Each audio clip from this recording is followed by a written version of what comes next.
그가 어떤 사람은 사도로, 어떤 사람은 선지자로, 어떤 사람은 복음 전하는 자로, 어떤 사람은 목사와 교사로 삼으셨으니 이는 성도를 온전하게 하여 봉사의 일을 하게 하며 그리스도의 몸을 세우려 하심이라. 우리가 다 하나님의 아들을 믿는 것과 아는 일에 하나가 되어 온전한 사람을 이루어 그리스도의 장성한 분량이 충만한 데까지 이르리니 이는 우리가 이제부터 어린아이가 되지 아니하여 사람의 속임수와 간사한 유혹에 빠져 온갖 교훈의 풍조에 밀려 요동하지 않게 하려 함이라. 오직 사랑 안에서 참된 것을 하여 범사에 그에게까지 자랄지라. 그는 머리니 곧 그리스도라. 그에게서 온 몸이 각 마디를 통하여 도움을 받음으로 연결되고 결합되어 각 지체의 분량대로 역사하여 그 몸을 자라게 하며 사랑 안에서 스스로 세우느니라. 아멘. 우리가 한 번도 체험해 보지 못한 코로나를 지금 1년째 지나고 있는데 만약에 이런 것이 3년만 계속된다고 그러면은 정말로 모든 패턴이 옛날 우리가 살아가던 패턴하고 앞으로 살아야 될 패턴이 엄청나게 달라집니다. 1년만 돼도 달라집니다. 그래서 1년이 됐습니다. 그래서 사관학교도 옛날 같으면은 24기니까 지금요. 24기 전에 또 한 4년이 있어요. 한 10년 된 거예요.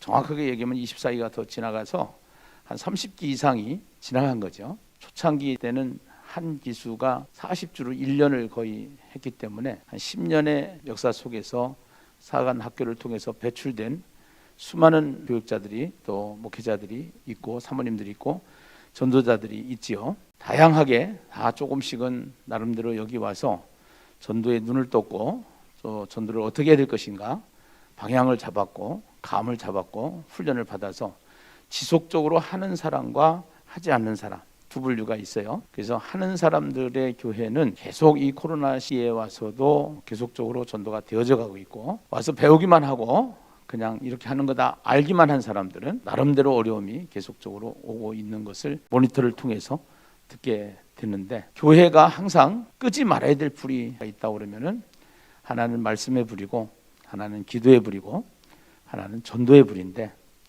말씀 기도는 나름대로 훈련이 잘 되어져서 체질화되어 있는데 전도는 아직 체질화가 안 돼 있어요. 목회를 하기 위해서 신학을 하는데 신론부터 시작을 해서 기독론, 종말론, 교회론 여러 가지가 있는데 그 중에서도 종말론에 대비한 교회론 성경이 점진적 계시에 의해서 계속적으로 발전해서 확대되어 나가는 것처럼 종말도 예수님이 이 땅에 오셔서 재림할 때까지를 우리는 마지막 때 종말이다 이렇게 얘기를 하는데요. 종말의 사건을 점진적으로 봤을 때 교회가 초대교회 환란이나 핍박이 굉장히 드셌던 것처럼 옛날에 그냥 물리적인 박해 차원이 아니고 지금은 차원이 높아져서 고차원의 박해가 일어나고 있는데 그것이 포스트 모더니즘이었었고 더 나아가서는 이 코로나를 통해서 실제적으로 사람들의 마인드와 생각이 얼마만큼 많이 바뀌었는가. 장사를 하는 사람들을 보면은 배달을 하지 않으면은 거의 다 문을 닫아야 되는 그 코로나에 반응하지 않으면은 변화되지 않으면은 바뀌지 않으면은 근데 우리가 바뀌어야 될 거 있고 바뀌지 말아야 될 것이 있는데 교회가 아무리 문제가 온다고 할지라도 성경을 떠나서는 안 된다라는 것이죠. 성경이 말하는 것에서부터 시작을 해야 된다는 겁니다. 우리는 이 시대에 목회자로 전도자로 사명을 받아서 전도 사관학교라고 하는 이 사관학교를 통해서 훈련을 받는데 이 시대적인 종말 상황 속에서 우리는 어떻게 교회를 세워나가야 될 것인가 하는 것은 굉장히 중요해요. 부흥회를 했는데 전국에 많이 다니시는 목사님이 우리 교회 와서 부흥회를 하고 나서 식사를 하고 가면서 이런 얘기를 해요. 목사님 교회는 전도는 잡았기 때문에 제가 보니까 계속 부흥은 되는데 중요한 것이 하나 있는데 그것이 교회론입니다. 교회론이 잘못되면은 아무리 전도를 해도 하루아침에 무너지고 교회론이 세워지지 않으면은 전도만 한다고 해서 되는 게 아니다라는 것을 저한테 선배 입장에서 먼저 앞에 가는 입장에서 한 수를 이야기하고 가셨는데 목회를 실제적으로 해보니까 이 교회론이라는 것은 참 중요하다. 근데 우리가 생각하는 교회론이 있고 성경이 말하는 교회론이 있는데, 성경은 뭐라고 얘기하느냐? 다 성경 속에서 우리가 교회가 세워져야 되는데, 지금까지 한국교회와 이민교회가 해왔던 교회론의 성경적 근거를 가지고 만들어진 패러다임은 조직적 교회론입니다. 조직적 교회론을 가지고 교회가 세워졌습니다. 조직적 교회론의 특징은 대면 예배 중심이에요. 대면 사역이죠. 일단은 우리가 지금까지 보면서 대면에 익숙해 있고 대면 예배를 통해서 모든 것이 진행되어져 오던 사역의 현장에서 비대면이라고 하는 어처구니 없는, 또 한 번도 경험해보지 못한, 다행히도 또 문명의 발달로 인해서 핸드폰을 통해서 할 수 있는, 그러기 전에는 여의도 순복음교회가 이 비대면 사역을 했던 시스템을 우리는 알고 있어요. 전국 지교회, 위성예배, 거의 대다수가 대면 예배를 중심으로 익숙해져 있는 조직교회 형태의 패러다임을 가지고 지금까지 발전을 하고 있습니다. 두 번째는 조직교회의 특징 중에 하나는 직분 중심의 관료화된 교회다, 이렇게 볼 수가 있습니다. 목사님, 장로님, 권사님, 집사님, 교사, 이렇게 직분 중심의 교회다 하는 것이 조직교회의 특징이라고 볼 수가 있고, 이 조직교회의 특징 중에 또 하나는 회의 중심, 당회가 있고 재직회가 있고 공동의회가 있고 총회가 있고 뭐 이러한 여러 가지 회의가 중심이 되는 체제가 조직적 교회의 시스템이었다. 또 하나는 건물 중심이었다. 교회가 지금까지 발전하고 성경적 바탕 위에 근거를 가지고 세워졌다고 하면은, 경험해보지 못한 코로나를 통해서 어떻게 교회가 변화를 해야 될 것인가, 성경을 떠나서는 안 되는 것이 우리가 가야 될 길이기 때문에, 에베소서 4장 11절에서 16절 말씀을 가지고 조직적 교회론을 가지고 한국 교회가 세워졌다고 하면은, 에베소서 4장 11절에서 16절의 말씀을 근거로 해서 유기적 교회론을 세워야 되지 않겠는가? 조직적 교회론 틀 안에다가 유기적 교회론을 세워서 시대를 대비하고 종말을 대비해야 되지 않겠느냐 하는 것이 제가 생각하는 견해이고, 신학자들이 생각하는 견해입니다. 유기적 교회론은, 첫째, 유기적 교회의 특징은 은사 중심이고 은사에 따른 기능 중심이 유기적 교회다. 그 다음에 두 번째는 관계 중심이다. 지체의식을 가지고 긴밀한 연결을 해야 되는 것이 유기적 교회의 특징이다. 그렇다고 해서 조직교회가 이 유기적 교회의 기능을 가지고 있지 않았느냐? 가지고 있었지만 더 보이는 관점은 조직교회론을 가지고 조직적 교회에 익숙해져 있고 보이는 것이 거의 조직적 교회의 모습을 가지고 있었다는 것이죠. 그 다음에 세 번째, 막힘없는 소통, 내면적인 나눔, 소통이 이루어져야 된다. 네 번째는 생명의 흐름, 그리스도의 연합, 주님 안에서 거하고 동행하는 포도나무와 가지의 연합이 이루어져야 된다라는 사실과, 네 번째는 말씀과 성령에 의한 성수, 철저한 진리 추구와 지식적인 성숙을 추구하는 생명 공동체로 가야 되지 않느냐 하는 것이 유기적 교회론이라고 볼 수가 있는 것입니다. 그 근거를 우리가 본다고 그러면은 에베소서 4장 11절로부터 16절의 말씀이 근거가 되겠죠. 그가 어떤 사람은 사도로, 어떤 사람은 선지자로, 어떤 사람은 복음 전하는 자로, 어떤 사람은 목사와 교사로 삼으셨다. 직분이 다 있는 겁니다. 그 직분의 목적은 뭐냐? 성도를 온전하게 하여 봉사의 일을 하게 하며 그리스도의 몸, 교회를 세우게 하기 위한 것이다. 그래서 우리가 다 하나님의 아들을 믿는 일과 아는 일, 믿는 신앙과 지식, 아는 일에 하나가 되어서 온전한 사람을 이루어 그리스도의 장성한 분량에 충만한 데까지 이르리니, 이는 우리가 이제부터 어린 나이가 되지 아니하여 사람의 속임수와 간사한 유혹에 빠져 온갖 교훈의 풍조에 밀려 요동하지 않게 하려 함이라. 오직 사랑 안에서 참된 것을 하여 범사에 그에게까지 잘하지 않으면은 이거는 미숙합니다. 성장하지 않으면, 성숙하지 않으면 절대로 교회는 안 된다는 것이죠. 그 모델이 누구냐? 예수 그리스도라는 사실이죠. 그에게서 온 몸이 각 마디를 통하여 도움을 받음으로 연결되어 결합되어 각 지체의 분량대로 역사하여 그 몸을 자라게 하며 사랑 안에서 스스로 세우느니라.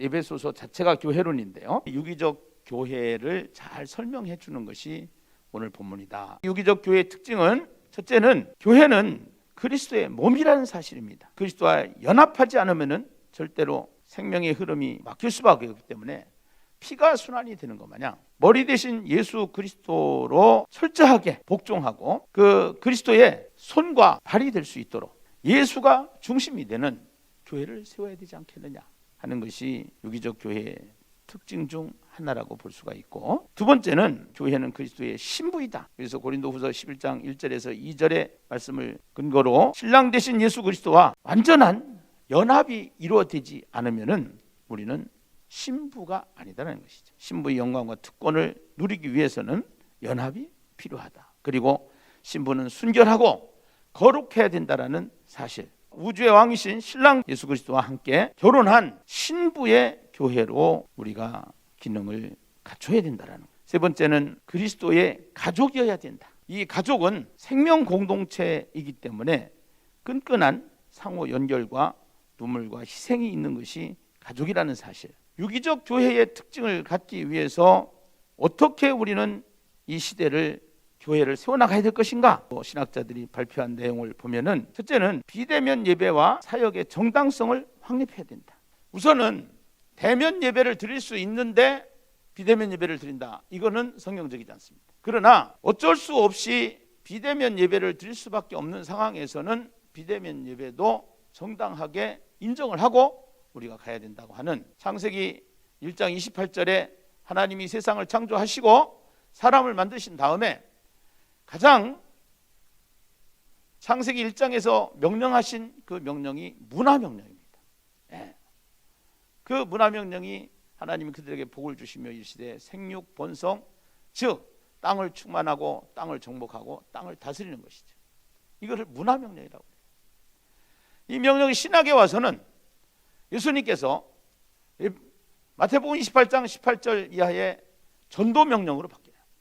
하늘과 땅의 모든 권세를 내게 주셨으니 너희는 가서 모든 족속으로 제자를 삼아 아버지와 아들과 성령의 이름으로 세례를 주고 내가 네게 분부한 모든 것을 가르쳐 지키게 하라. 그래서 볼지어다 내가 세상 끝날까지 너희와 항상 함께 있으리라. 그 일을 하기 위해서 이 땅에 세워진 것이 뭐냐? 교회라는 겁니다. 그래서 교회는 절대로 망하지 않고 문을 닫으면 안 되는 것이 교회인 줄로 믿습니다. 그래서 교회는 왜 그러냐? 교회는 주님이 붙잡고 계시기 때문에 그래요. 교회는 누가 세웠느냐? 주님이 세우셨기 때문에. 하나님이 세우신 교회가 무너진다. 말이 안 되는 거죠. 성경의 근거를 가지고 제대로 된 사역을 시작하면은 코로나 아니라 코로나 할아버지가 와도 반드시 교회는 되게 되는 줄로 믿습니다. 할렐루야. 이 비대면 예배 때 우리는 땅을 정복하고 땅을 다스리라고 했으니까 하나님이 주신 문화와 문명을 가지고 가는 겁니다. 이 스마트폰을 왜 개발했느냐? 전도하려고 개발했다. 보는 사람의 관점에 따라서 달라요. 우리는 사명을 가지고 이 시대에 이 사명을 잘 감당하기 위해서 하나님이 주신 문명을 활용하는 겁니다. 다스리라는 것은 발로, 정복이라고 하는 것은 발로 밟으라는 거예요. 이 세상 모든 문화와 문명을 하나님의 도구로 사용하는 것이 우리가 해야 될 일인 것을 믿으시면 아멘하십시다.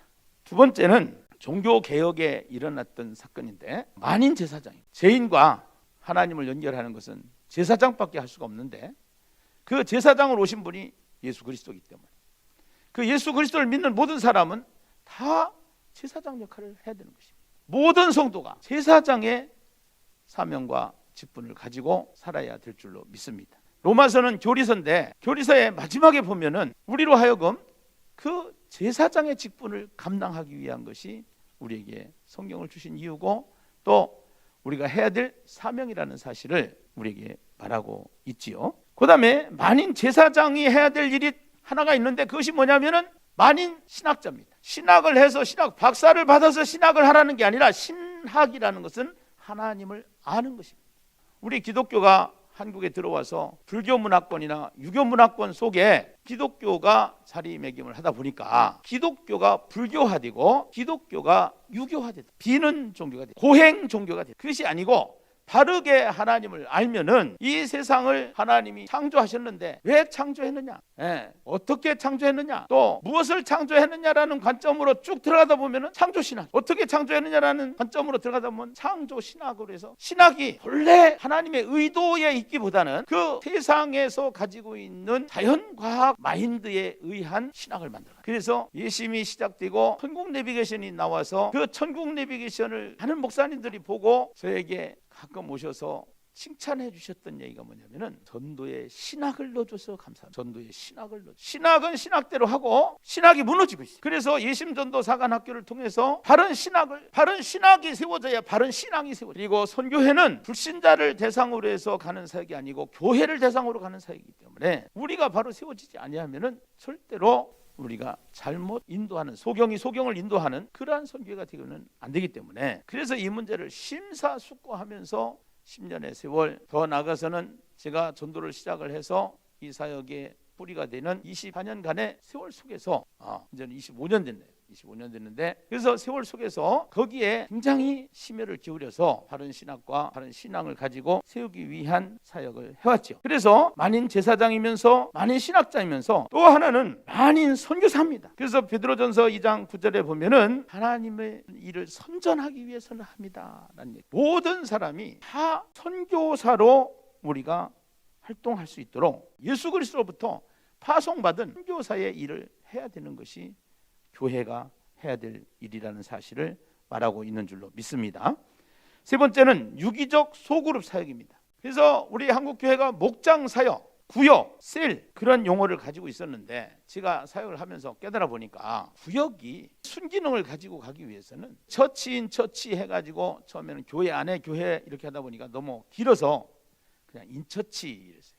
구역 예배는 조직화하기 위해서 조직교회의 바탕을 가지고 마인드를 가지고 만들어졌다고 보면은, 인처치는 유기적 교회의 바탕 위에 쉽게 얘기한다고 그러면은 모든 목장 자체가 개척교회화시키는. 그러기 위해서 가장 중요한 것이 뭐냐? 모든 성도들을 훈련을 시켜야 되는데 그것이 전도 훈련이 있다 이 말이에요.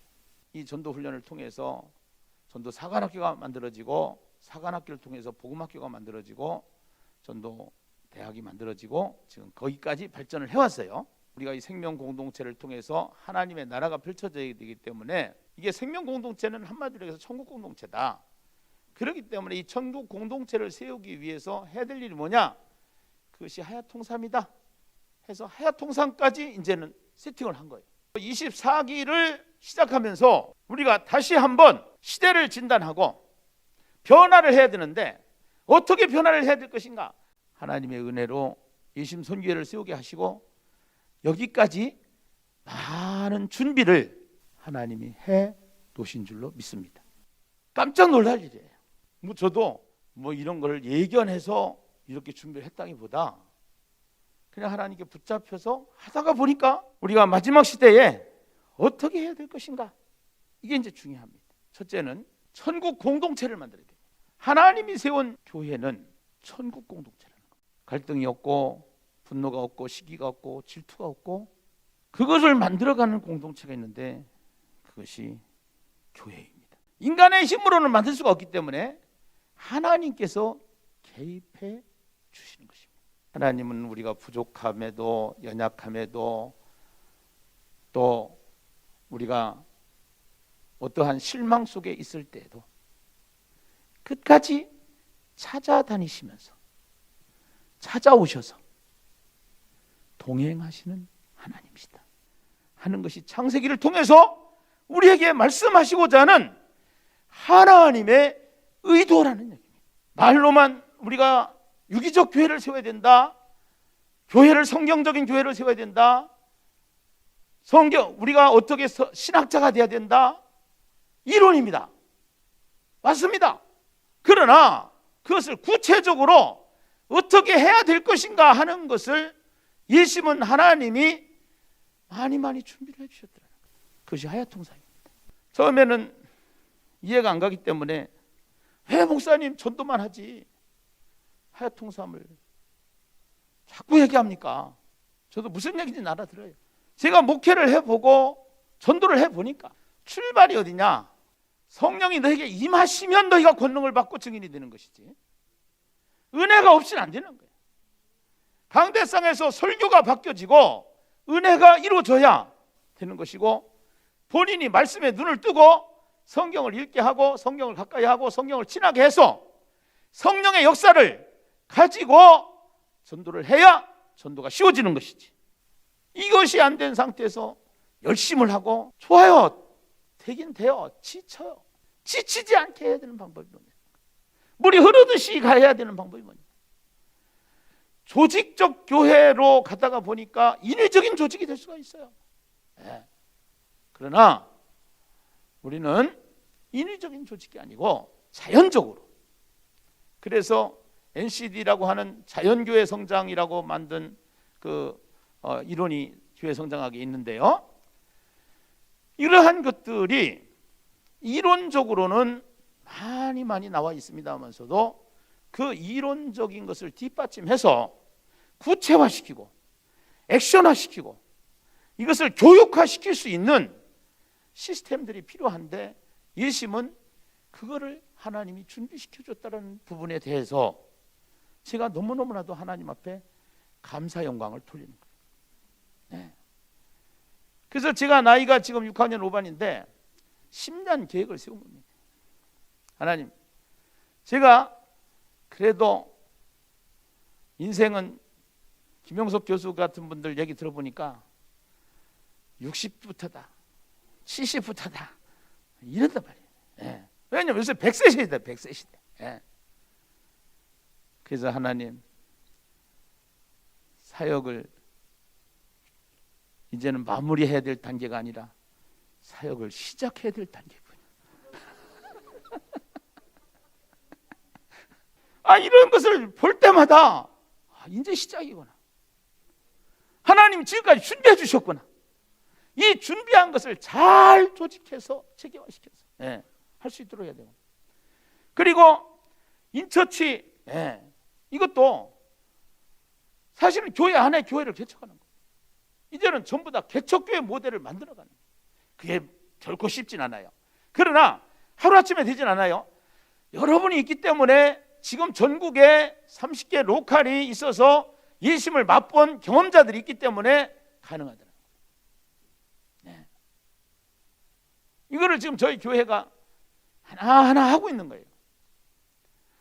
어떠한 지도가 없어서 제가 굉장히 조심스럽게 시작할 수밖에 없고, 또 제가 논리가 약해서 이거를 잘 설명을 할 수 있는 그러한 신학자나 그러한 저희가 아니기 때문에 그냥 실력으로 보여드릴 수밖에 없기 때문에 실력으로. 그래서 그 실력이 뭐냐면은 검증된 검증이죠. 그것이 우리 교회 사역, 그리고 선교의 사역이에요. 하얏동산반에 올라온 서산에서 목회를 하시는 분인데, 지금 전국에서 많은 분들이 하얏동산을 통해서 굉장히 은혜를 받고 있습니다. 김기남 목사님과 설교해 주시는 모든 목사님께 감사합니다. 이게 이제 설교 부분인데요, 이 설교 부분이 이제는 굉장히 쉬워집니다. 이 하얏동산을 통해서 그 김성훈 목사님의 뼈대 세우기는 신학과 원리를 딱 잡아줍니다, 핵심을. 그리고 권영호 목사님의 강의는 거기에 체계적으로 거기에다 갖다 벽돌을 딱딱 집어넣는 겁니다. 그리고 저는 목회적으로 그것을 어떻게 적용할 것인가, 이거를 딱 들어보시면 이제 목사님들의 설교를 만들 수가 있습니다. 다 다릅니다. 교회 상황이 달라요. 원리는 딱 핵심은 지대, 거기에 따라서 원리를 가지고 성경을 어떻게 풀어줄 것인가 해서 그 교회마다 실정에 맞게끔 설교를 하면 되게 되는데요, 하얏동산 사도행전 멋모르고 순종하며 헉헉대며 따라가자니 성도들은 버겁다고 했지만 잠언에서 학생들까지 동참시키고 해외 가는 성도까지 전도 대상자들까지 책 가져가 매일 녹음해서 올리는 설교를 듣고 은혜를 받고, 지금은 창세기가 매일 설교와 큐티 되면서 남편 목사님도 저도 성도들의 예배가 달라지고 있고 눈들이 또랑또랑해지고 예배도 거의 나오기 시작을 했습니다. 다른 교회 집사님들만, 예심하는 분들만 자기들끼리 팀 이루어서 계속 나눔이 꽃이라고 알려주니 줌으로 2시간씩 나눔을 하고 너무 감사합니다. 감사하다고 합니다. 또 성도가 거의 없는 여목사님들도 설교 구성은 아직 안 되지만 들을 때 성령의 임재 교통이 충만하다고 하십니다. 답이 나온 거 맞습니다. 이제 시작입니다. 우리는 너무너무 멋있는 사역을 하셨습니다. 교회는 복음만 가지면 여기에 들어와서 새로운 시대 하나님이 주신 대안을 가지고 우리가 함께 가시면 됩니다. 할렐루야. 천국 공동체, 인처치 공동체, 12제자 세우기 공동체, 모든 사람들이 신앙생활을 통해서 주님 앞에 가는 그날까지 12명의 전도자를 세워서 우리 교회가 세워질 때 성은동산에서 지금 얘기하는 여름 수련회를 한 거예요. 이게 10년 전부터 했으니까 그때 우리 교회에 오셨던 백운길 집사님이셨는데 지금은 장로님이 되셨고 이제 어제 소천하셔서 오늘 입관 예배를 해요. 5시에 입관 예배 하는데 그 장로님이 오산 성은동산에 가서 은혜를 받으시고 아파트 경비를 60만 원 주고 오라고 하는 거예요. 60만 원 주고 오라고 하는데 목사님 나 안 갑니다. 60만 원 안 받아도 됩니다. 60만 원 안 벌어도 됩니다. 당신이 전도한 육성균 집사님, 그분도 지금 장로님이 되셨는데 두 분이 2시에 나와서 간절히 기도를 하고 예비신자들을 놓고 찬양을 하고 예비신자들을 놓고 기도하고 편지를 가지고 만들어서 3시부터 두 양반이 원정동을 다 다닙니다.